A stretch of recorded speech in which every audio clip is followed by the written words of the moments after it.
ఒకరోజు ఒక వ్యక్తి నడుస్తూ వెళ్తూ ఉండగా దూరంగా ఒక మంట కనబడుతుంది. ఏంటా అని దగ్గరికి వెళ్ళి చూస్తే అందులో అతనికి ఒక పాము కనబడుతుంది. వెంటనే అతను ఆ పాముని కాపాడాలని చెప్పి దాన్ని బయటికి తీయడానికి ప్రయత్నిస్తాడు. కానీ ఆ పాము ఏం చేస్తుందంటే అతన్ని కాటు వేస్తుంది. అయినా సరే ప్రయత్నాన్ని వదలకుండా పక్కనే ఒక కర్ర ఉంటే దాన్ని తీసుకుని దాంతో ఆ పాముని బయటికి తీస్తాడు. ఇదంతా దూరం నుంచి ఒక వ్యక్తి చూస్తూ ఉంటాడు. దగ్గరికి వచ్చి ఈ వ్యక్తిని ఇలా ప్రశ్నిస్తాడు.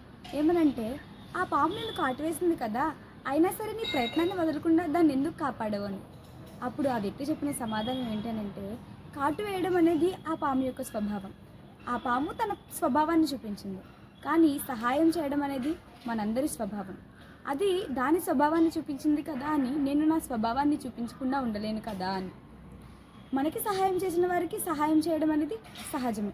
కానీ మనకి ఎవరైతే అపకారం చేస్తారో వాళ్ళకి కూడా ఉపకారం చేయడం అనేది ఉత్తముల గుణం.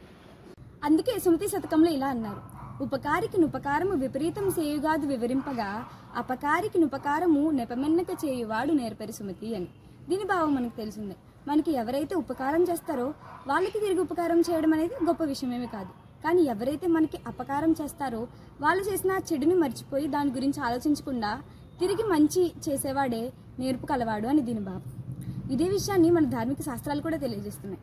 మీ శత్రువుని ప్రేమించుడి, మిమ్మును హింసించి వారి కొరకు ప్రార్థన చేయుడి అని బైబిల్ శాస్త్రం తెలియజేస్తే, చెడుకి ప్రతిక్రియ అదే రకమైన చెడు. కానీ ఎవరైతే సర్దుబాటు చేసుకుని క్షమిస్తారో అటువంటి వారికి ప్రతిఫలం ఇవ్వడం అనేది ఆ సృష్టికర్త బాధ్యత అని ఖురాన్ శాస్త్రం తెలియజేస్తుంది.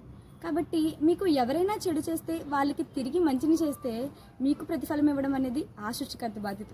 ఎందుకనంటే మీ జీవితంలో ఏం జరుగుతుంది, మీరేం చేస్తున్నారు అని ప్రతిదీ ఆయన చూస్తున్నాడు కాబట్టి.